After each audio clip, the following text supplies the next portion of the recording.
My uncle fired me on a Tuesday morning in front of 12 people with a smile on his face. He didn't raise his voice. He didn't even stand up from his chair. He just looked across the conference table, folded his hands like he was about to say grace, and told me my services were no longer aligned with the company's direction.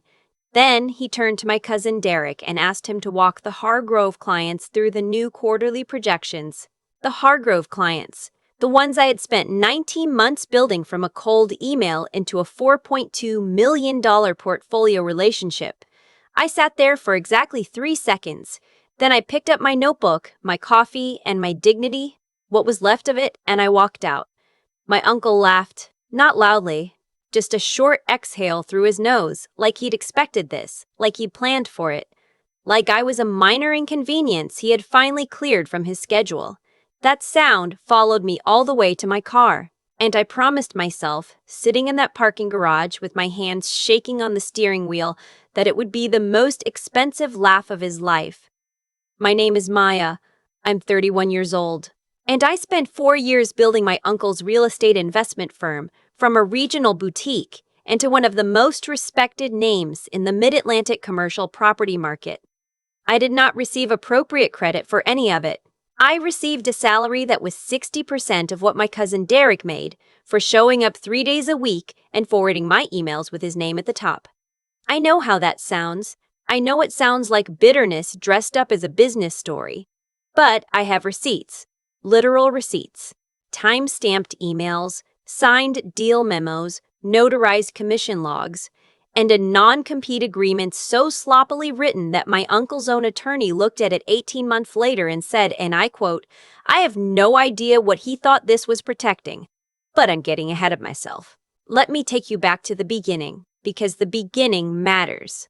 The beginning is where you understand why I stayed as long as I did, and why leaving costs me less than it cost him." My mother's brother, my Uncle Frank, started Callaway Capital Partners in 2009 with inherited money and a lot of confidence. He had a gift for the room.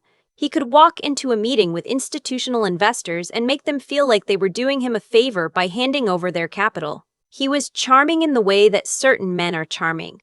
Fully, completely, without a single note of self-doubt. People trusted him instinctively, the way you trust someone who has never once considered they might be wrong. What he could not do was operate. He could not run the day-to-day mechanics of a growing firm. He didn't understand underwriting models. He had no patience for due diligence timelines. He confused cap rates with cash-on-cash returns in client calls, and I spent 3 years quietly correcting the memos afterwards so nobody would notice. I joined the firm right out of my MBA program at Georgetown. My uncle called it a family opportunity. My mother thought it was a blessing. I thought it was a good launching pad, 2 or 3 years, build my track record, move on to a larger fund. That was the plan. The plan did not survive contact with the Callaway family dynamic, Derek.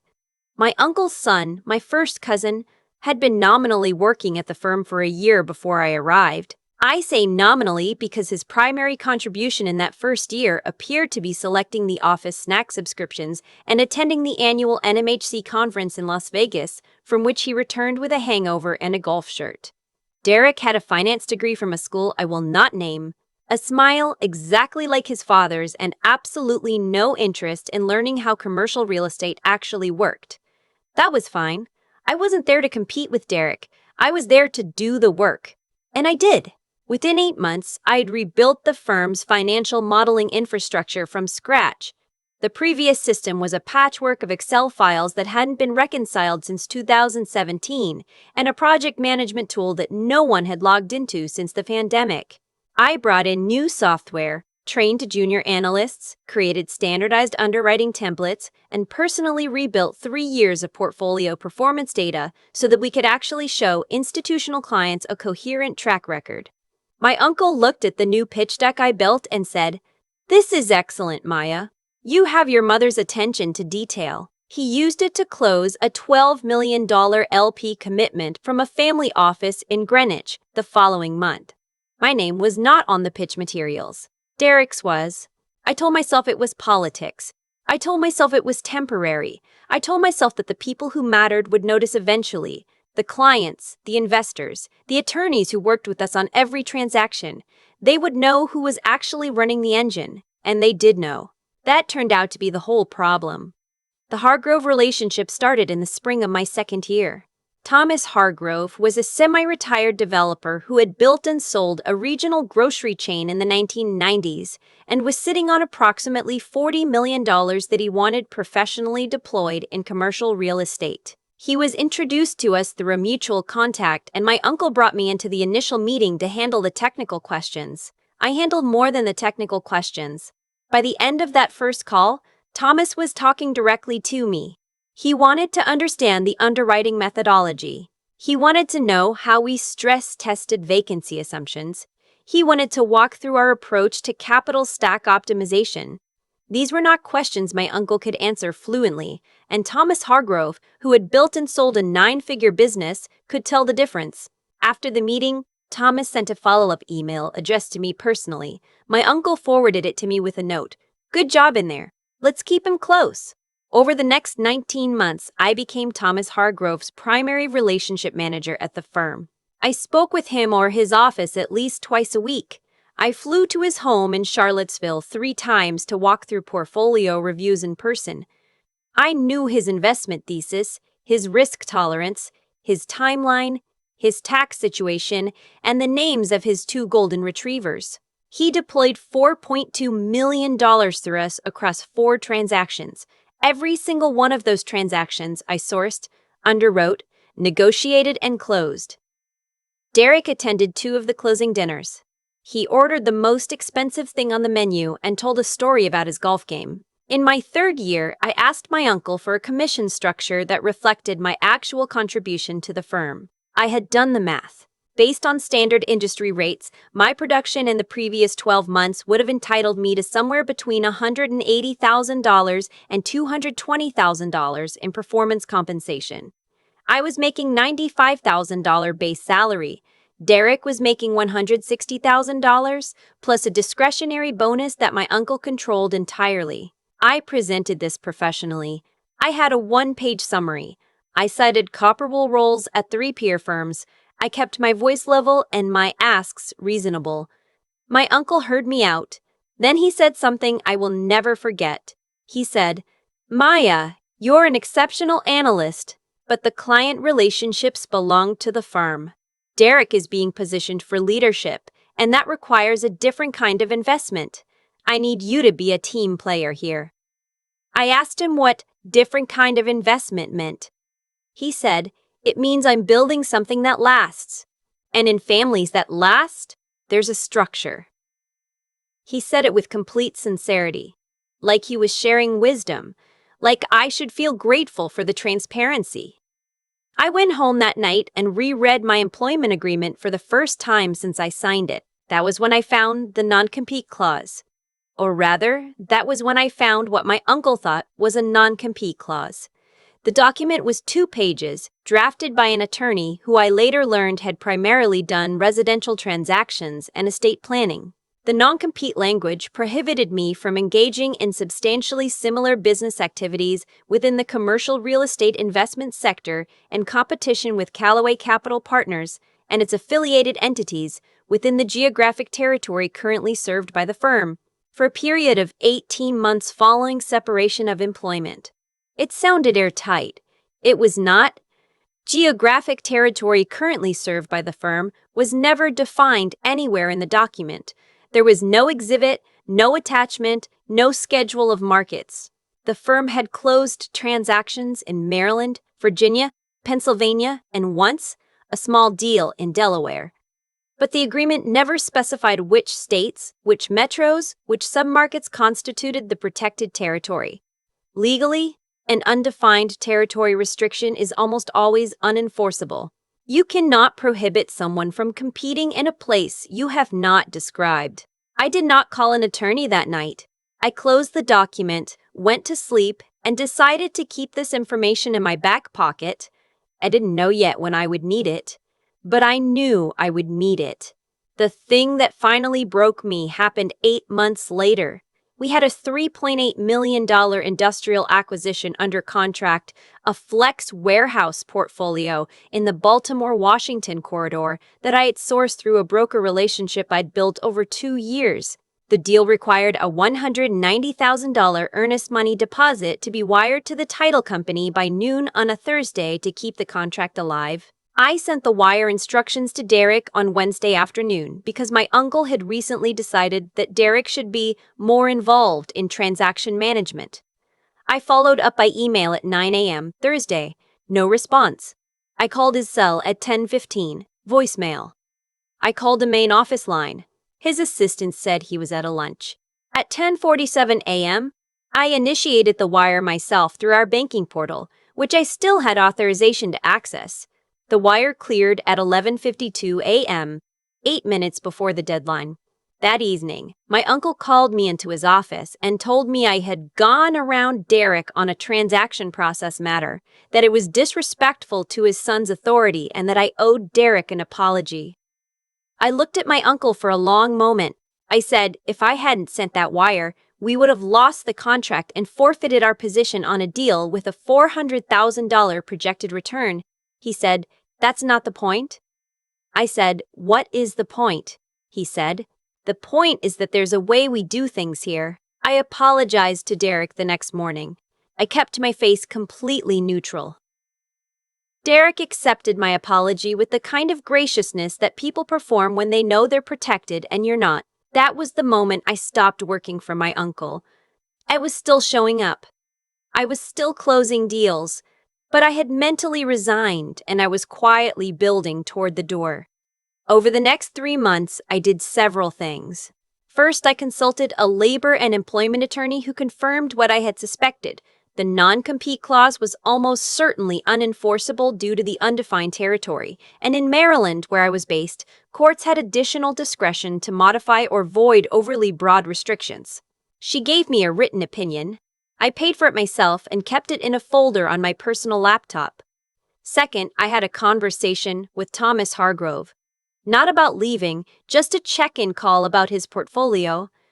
During that call, Thomas said, unprompted, "You know, Maya, I'll be honest with you. If you ever move to a different platform, I'd want to know about it." He said it casually, the way you'd say it to someone you trusted. I said I appreciated that, and I kept it in my memory like a small, carefully folded note. Third, I documented everything. Every transaction I had sourced. Every client relationship I had initiated. Every email chain that showed my involvement. I wasn't going to take anything that wasn't mine, but I was going to be able to prove clearly and completely what was mine. The firing came before I was ready. My uncle moved faster than I expected, and the trigger was not something dramatic. It was a pitch meeting. A large regional pension fund had expressed interest in allocating capital to Callaway. My uncle wanted to present to them, and I spent 3 weeks building the materials, the track record, the investment philosophy, the team bios, the deal case studies. I knew this pitch. I could have delivered it in my sleep. The morning of the meeting, my uncle told me I would not be presenting. He said the pension fund's investment committee was old school and that they preferred to work with the senior principals. He said he and Derek would handle the presentation and that I should attend to take notes. I was 31 years old with a Georgetown MBA, 4 years of transaction experience, and a portfolio history I had personally built. He wanted me to take notes. I sat down. I took the notes. I watched Derek mispronounce amortization and fumble a question about interest rate sensitivity that I had specifically briefed him on the night before. I watched my uncle smooth it over with charm and redirect. I watched the pension fund representatives nod politely with expressions I recognized as the professional equivalent of, "We'll think about it."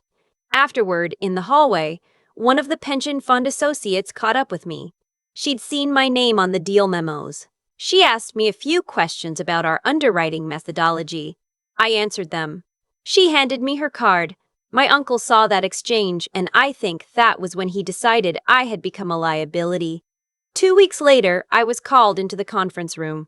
12 people, the full team including junior analysts who had no reason to be there. It felt intentional, the audience.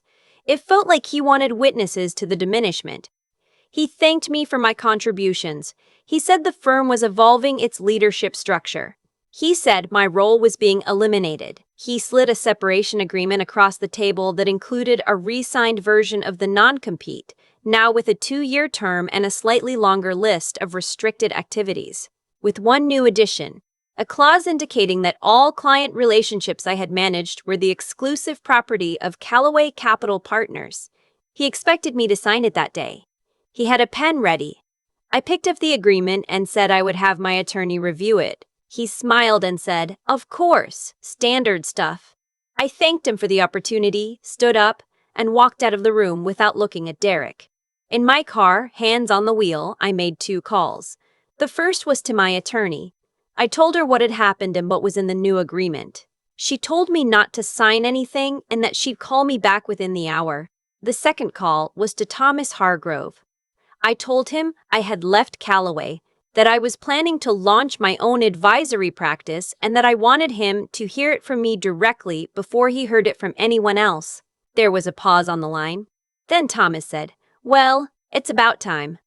My attorney called back 40 minutes later. The new separation agreement was, if anything, even more problematic than the original. The client relationships as firm property clause was an attempt to create an assignment of my personal business relationships, which is not how client relationships legally work. Clients are not property, they choose who they work with. And Thomas Hargrove, who was free to retain any advisor he chose, had already told me he wanted to continue working with me. As for the non-compete, the new version still hadn't fixed the territory definition problem. My uncle's attorney had tightened the activity restrictions, but had somehow still failed to attach a geographic schedule. It was like patching a leaking roof by repainting the walls. I did not sign the agreement.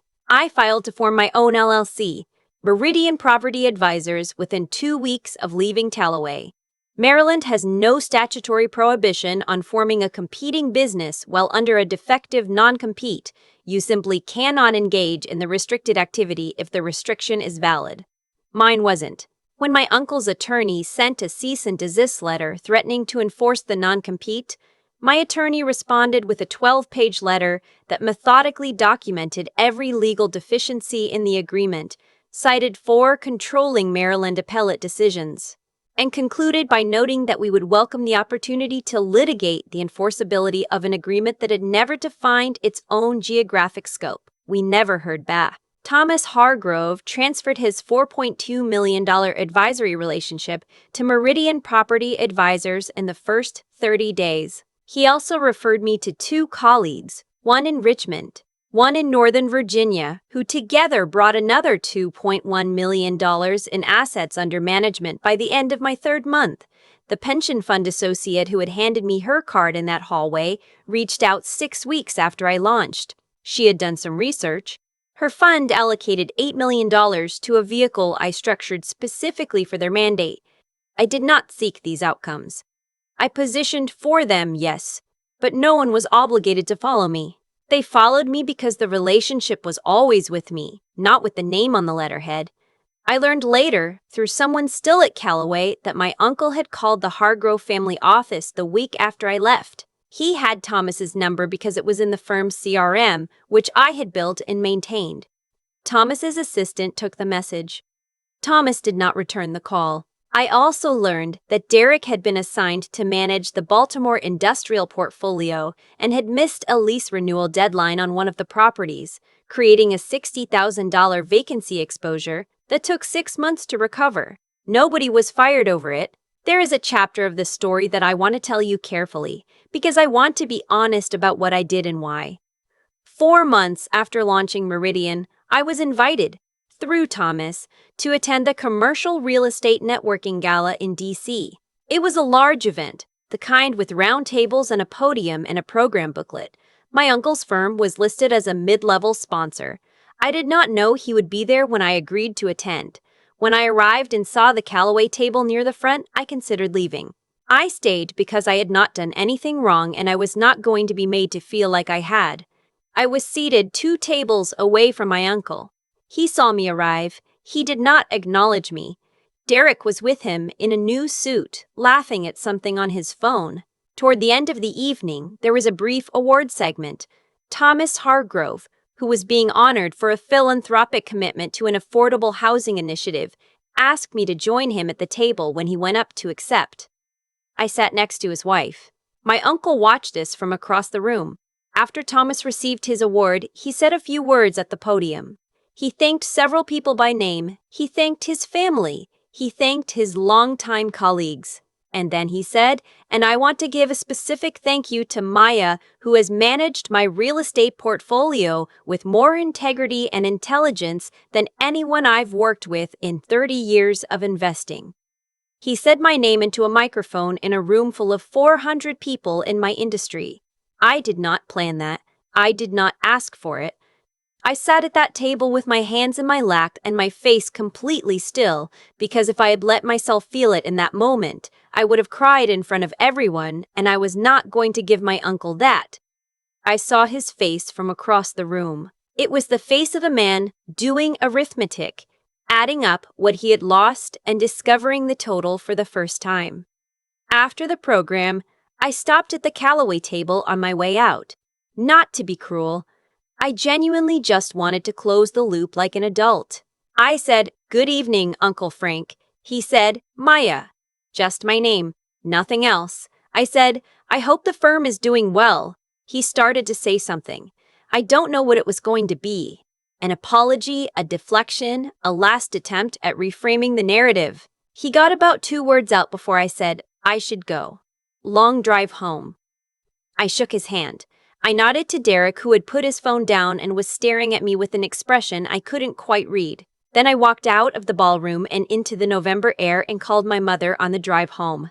I want to be clear about something, because I've thought about this a lot in the months since that night. I did not win because I was vindictive. I am not a vindictive person. I won because I had spent 4 years building something real, and when the structure around it collapsed, the real thing was still standing. The relationships were real. The track record was real. The skills were real. The only thing that wasn't real was the idea that any of it belonged to my uncle simply because his name was on the letterhead. There is a version of this story where I signed that separation agreement, accept the non-compete, spend 18 months watching from the sideline, and emerge diminished and bitter. My uncle was counting on that version. He thought the agreement was a wall. It wasn't a wall. It was a screen door. I think about the moment in that conference room when he slid the paper across the table with a pen ready. He assumed I would sign it the way I had absorbed every other indignity. Quietly, professionally, with a smile designed to keep the peace. He had mistaken my patience for compliance. He had mistaken my silence for acceptance. He had not mistaken me for competent. He had always known I was competent. That was the whole problem. He needed me competent enough to do the work and invisible enough that it never interrupted the story he was telling about his son. That story required me to be the analyst, the support staff, the person who took notes. It could not survive me becoming the person Thomas Hargrove thanked by name in front of 400 people. Meridian Property Advisors closed its first full year with $14.3 million in assets under advisory, 3 institutional client relationships, and a pipeline that I am genuinely proud of. I have 2 junior advisors on staff. I brought on an operations manager in September. I am building something with my name on it, legally and actually and completely. My uncle's firm lost 2 more client relationships in the 12 months after I left. I did not poach them. They made their own decisions. That is how client relationships work. Something his attorney never thought to define in that agreement, because some things cannot be owned. I still talk to my mother every Sunday. She doesn't ask about Uncle Frank anymore. I think she understands, even if we've never said it plainly. I don't hate my uncle. That would require me to think about him more than I do. What I feel, honestly, is something closer to clarity. The kind of clear-eyed understanding you reach when you've seen a situation for what it was and walked through it intact. He bet against me. He decided, before I had finished my first sentence in that salary conversation, that I was not worth the investment. He was wrong, and he knows it. That's enough for me. I've thought about this a lot since that evening at the gala, since the moment Thomas said my name into a microphone and I watched my uncle's face do the math in real time. And what I keep coming back to isn't the victory, it's the sequence. The way everything that happened in a specific order, for a specific reason. My uncle made choices. Small ones at first. He chose to put Derek's name on my pitch deck. He chose to keep my salary at 60% of my cousin's. He chose to hand me a contract drafted by someone who didn't understand what they were drafting. He chose to fire me in front of 12 people because he thought visibility would humiliate me into compliance. None of these felt like large decisions to him, I'm sure. They were just the everyday arithmetic of someone who had already decided what I was worth and was simply maintaining that conclusion. But choices compound. That's what people forget. Every time my uncle chose convenience over fairness, he was also choosing the shape of what came next. He wasn't just underpaying me, he was teaching me exactly how his systems worked.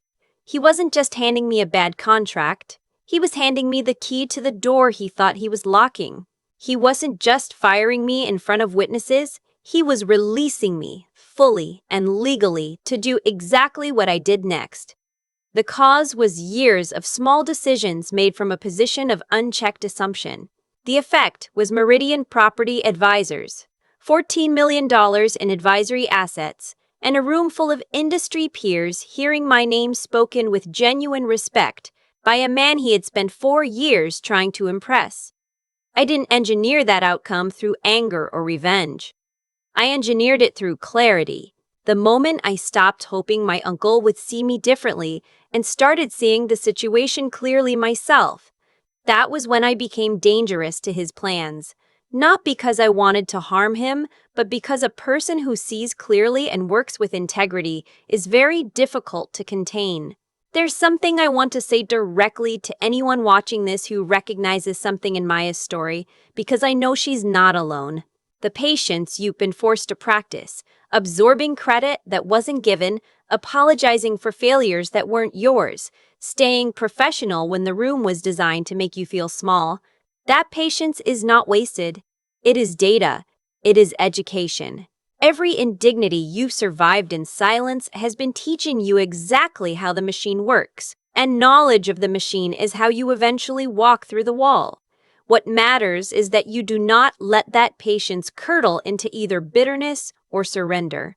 Bitterness makes you reactive, and reactive people make poor strategic decisions. Surrender makes you invisible, and invisible people cannot build what they are capable of building.